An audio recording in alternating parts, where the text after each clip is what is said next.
Hello everyone. आज हम discuss करेंगे सी you E T U ji exam 2025 का सिलेबस। एज वी नो 2026 में भी सेम ही सिलेबस रिवाइज रहेगा, आपका सेम टू सेम सिलेबस रहेगा।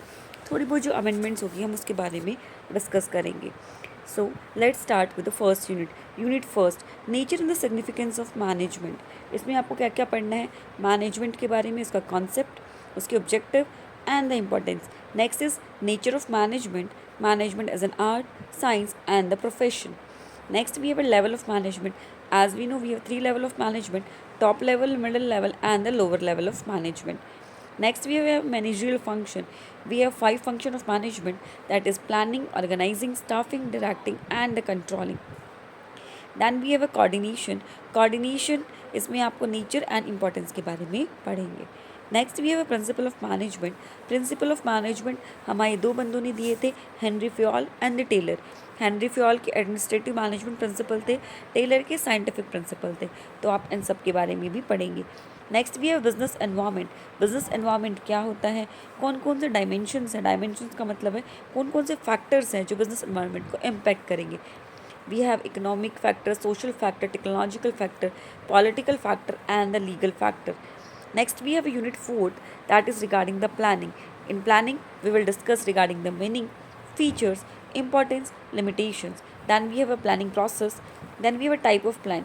We have two type of plan, that is single use plan and the standing plan. Single use plan का मतलब क्या होता है, जो एक बार में यूज़ होगा उसके बाद उसको नलिफाई कर देंगे.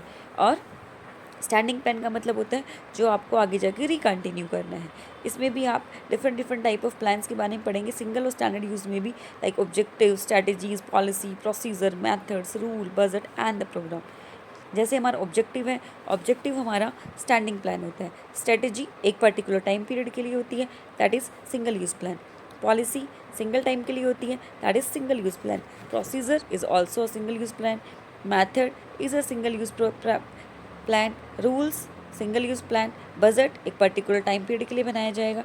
जैसे ही हमारा फाइनेंशियल ईयर चेंज होता है, हम नए प्रोजेक्ट्स लेके आते हैं और नया बजट प्रिपेयर करते हैं. देन वी हैव ऑर्गेनाइजिंग में हम पढ़ेंगे meaning and importance, steps, structure, formal and informal organisation, delegation, decentralisation and difference between delegation and the decentralisation. After that we have a staffing में हम डिस्कस करेंगे meaning and need and importance of staffing as a part of human resource management. Steps in staffing process, recruitment meaning and resources, selection meaning and the process, training and development. Then we have a directing में आप क्या पढ़ोगे, meaning and importance in the principles, elements of direction, supervision, motivation, leadership and the communication. आप इन सब के बारे में detail में पढ़ोगे. कम्युनिकेशन में आप मीनिंग पढ़ोगे, इंपॉर्टेंस पढ़ोगे, फॉर्मल इनफॉर्मल कम्युनिकेशन पढ़ोगे और इसके बैरियर्स भी पढ़ोगे. Then we have a controlling में आप क्या पढ़ोगे, मीनिंग पढ़ोगे, इंपॉर्टेंस पढ़ोगे, रिलेशनशिप फाइंड आउट करोगे और इसके स्टेप्स ऑफ कंट्रोलिंग पढ़ोगे. Then we have business finance में आपके क्या रहेगा, बिजनेस फाइनेंस का मतलब क्या होता है, इसके रोल्स क्या है, ऑब्जेक्टिव क्या है, इन सब के बारे में पढ़ोगे. Then we have financial planning का मीनिंग क्या है, उसकी इंपॉर्टेंस क्या है, कैपिटल स्ट्रक्चर का मीनिंग क्या है और कौन कौन से फैक्टर्स हैं जो आपके कैपिटल स्ट्रक्चर को इम्पैक्ट करेंगे. Then we have fixed and the working capital. Fixed capital कौन सी होती है, जो हमेशा फिक्स रहेगी. वर्किंग कैपिटल जो फ्लक्चुएट होती है. वर्किंग कैपिटल में हमारी current assets and current liabilities आएंगी. Then we have unit 10, that is regarding the marketing का meaning, functions and the role, difference between marketing and the selling, marketing mix. Then we have marketing mix में आप कितने piece के बारे में पढ़ोगे, 4 piece के बारे में. प्रोडक्ट का नेचर क्या होता है, उसकी classification, branding, labelling and the packaging. Then we have physical distribution, उसका meaning, role, channel of distribution. Then we have promotion, meaning and role, promotion mix, role of advertisement and the personal selling. Then we have price, factor influencing the price, और आपके पास कितने type के price discrimination होते हैं. Then we have a consumer protection में आप किसके regarding पढ़ोगे, कंज्यूमर प्रोटेक्शन होता क्या है, इंपॉर्टेंस क्या होती है इसकी, कंज्यूमर के कौन कौन से राइट्स हैं. अब राइट्स के बारे में पढ़ लिया तो हमारी रिस्पॉन्सिबिलिटीज़ क्या है उसके बारे में भी पढ़ेंगे. Ways and means of consumer protection, कैसे तरीके हैं जिनसे आप कंज्यूमर को प्रोटेक्ट कर सकते हो.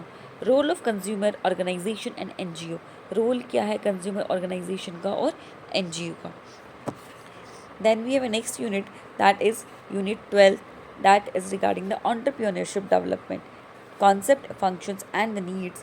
Then we have entrepreneurship characteristics and the competencies, process of entrepreneurship development, entrepreneurial values, attitude and the motivation, meaning and the concept. तो ये सारे के सारे आपके CUET के बिजनेस स्टडी के सारे कॉन्सेप्ट हैं. तो आप इन सब से गो थ्रू कीजिए ताकि आपके एग्ज़ाम्स में आपको हेल्प मिल सके. इसके बाद हम कुछ क्वेश्चन पेपर्स भी करेंगे ताकि आप इजीली अपना फाइंड आउट कर सकिए आपकी इतनी तैयारी हो चुकी है. सो नेक्स्ट वीडियो में हम इसके क्वेश्चन आंसर के बारे में डिस्कस करेंगे. Thank you so much and stay connected with us. Please like and subscribe our channel.